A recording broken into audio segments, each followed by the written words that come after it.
গতকালকে রাতে তো আপনার পার্টি অফিস থেকে 6 জনকে গ্রেপ্তার করছে, মানে গোপালগঞ্জের পার্টি অফিস থেকে আপা। আপনি নিউজ জানেন কিনা আপা? হুম।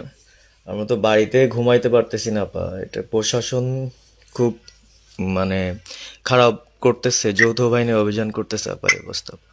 হ্যাঁ, ওখানে তো একজন শিবির আর একজন হলো ছাত্র দল, তাদেরকে বসাইছে এখন গোপালগঞ্জে।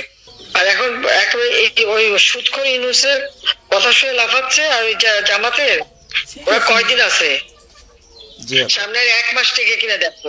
জি আপা, জি আপা, দোয়া করেন আপা। আর আমি আপনাকে বলে বলে 1 মাস আগে কিনা দেখো, তখনই আপনারা যারা বেশি বাড়াবাড়ি করেন কোথায় যাবেন সেটা বুঝে নিয়েন। জি আর আপা। এই তালিকা সব করে রাখো। আপা আর আর যারা এই যে ঘর বাড়ি ভাঙা পোড়ানো, তাদেরকেও হিসাবটা নাম রাখো। এবার যেন ভুল না হয়, পরে এর চাচা, ওর মামা, ওর শ্বশুর, ওর শাশুড়ি, এইগুলি যেন না হয়। আপা। এবার গুইনে গুইনে গুইনে গুইনে হিসাব নেওয়া হবে। জি আপা, জি আপা। আমি গত 2001 কিচ্ছু বলিনি। আমি 2009 সরকার এসেও আমি ওসব কাউকে কিছু বলি না। আমি দেশের উন্নয়ন করছি। আল্লাহ এরপরে যদি আল্লাহ যদি সুযোগ দেয়, তার আগে যারা আমার নেতা কর্মীকে হাত দিচ্ছে, কোপায় কোপায় ছাত্রলীগে মারতেছে, প্রত্যেকের এক একটা শিক্ষা আমি দিয়ে ছাড়বো। আর হাত জোর করে ক্ষমা চাচ্ছি। ভুল ত্রুটি হতেই পারে এবং হওয়াটাই স্বাভাবিক হয়েছে। আমি এই জন্য ক্ষমা চাচ্ছি। শামীম ওসমান জাতির কাছে ক্ষমা চেয়ে দেশে ফিরতে চান, এমন একটি দাবির মধ্যে রয়েছে রহস্য এবং সাসপেন্স। কিন্তু আসলেই কি তিনি দেশে ফিরতে চান? এর পেছনে রয়েছে অনেক জটিলতা, যা জানতে হলে একটু পিছনে ফিরে যেতে হবে। ভাইরাল হওয়া এই ছবিটি ও ভিডিওটি মূলত 2023 সালে একটি পুরনো ভিডিও বার্তার উপর ভিত্তি করে তৈরি। এই ভিডিওতে শামীম ওসমান তার বাবা মায়ের কবরের কাছে গিয়ে সবার কাছে দোয়া চেয়ে বলেন, ফিরে আসবো কিনা আমি জানি না, আপনারা দোয়া করবেন। কিন্তু ভুলভাবে, একদমই অন্য উদ্দেশ্যে এটি প্রচারিত হয়েছে। সঠিকভাবে বোঝা না যাওয়ায় কিছু সোশ্যাল মিডিয়া ব্যবহারকারী এই ভিডিও এবং ছবি দেখে এমন দাবি করেছেন যে শামীম ওসমান ক্ষমা চেয়ে দেশে ফিরতে চান। কিন্তু বাস্তবতা কিছুটা ভিন্ন।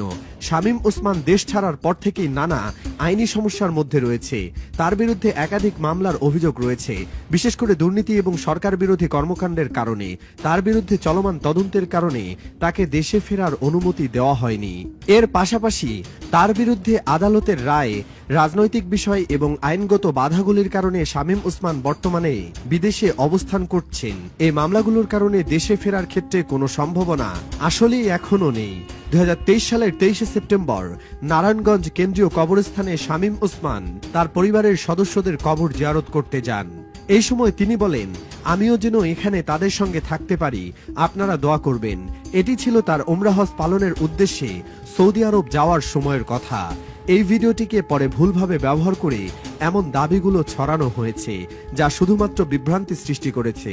এমনকি ফ্যাক্ট চেক প্রতিষ্ঠান রিউমার স্ক্যানার এই দাবিটি মিথ্যা বলে শনাক্ত করেছে। যতদূর জানা যায়, শামীম ওসমান নিজে কখনোই এমন কোনো মন্তব্য করেননি, যা থেকে বোঝা যায় তিনি দেশে ফেরার জন্য প্রস্তুত। এছাড়া গণমাধ্যম কিংবা বিশ্বস্ত সূত্র থেকে এমন কোনো তথ্য পাওয়া যায়নি যা তার দেশে ফেরার সম্ভাবনা বা ক্ষমা চাওয়ার বিষয়ে নিশ্চিত করবে। এছাড়াও গণমাধ্যমে এবং তার নিকটবর্তী লোকজনের কাছ থেকে পাওয়া তথ্য অনুযায়ী শামীম ওসমানের বিরুদ্ধে চলমান তদন্ত এবং মামলা শেষ না হলে তিনি দেশে ফিরতে পারবেন না। এখন প্রশ্ন হচ্ছে, কেন এমন দাবি ছড়ানো হচ্ছে? এটি স্পষ্ট যে রাজনৈতিক ও সামাজিক পরিস্থিতিতে শামীম ওসমানকে নিয়ে বিভিন্ন গুঞ্জন ও বিভ্রান্তি সৃষ্টি করা হচ্ছে। তার বিরুদ্ধে যত মামলা রয়েছে তাতে তাকে দেশে ফিরতে হলে তার উপর নির্ভরশীল রাজনৈতিক জটিলতা এবং আইনি ব্যবস্থাগুলো সমাধান প্রয়োজন। শেষে এটি পরিষ্কার যে শামীম ওসমান ক্ষমা চেয়ে দেশে ফেরার যে দাবি সোশ্যাল মিডিয়ায় ছড়ানো হচ্ছে তা একদমই মিথ্যা। এটা 2023 সালের একটি পুরনো ভিডিও বার্তার ভিত্তিতে বিভ্রান্তি তৈরি করা হয়েছে। আইনি এবং রাজনৈতিক বাধার কারণে শামীম ওসমান এখনো দেশে ফিরে আসতে পারেননি এবং তার বিরুদ্ধে চলমান মামলা ও তদন্তের কারণে তা আপাতত প্রায় অসম্ভব।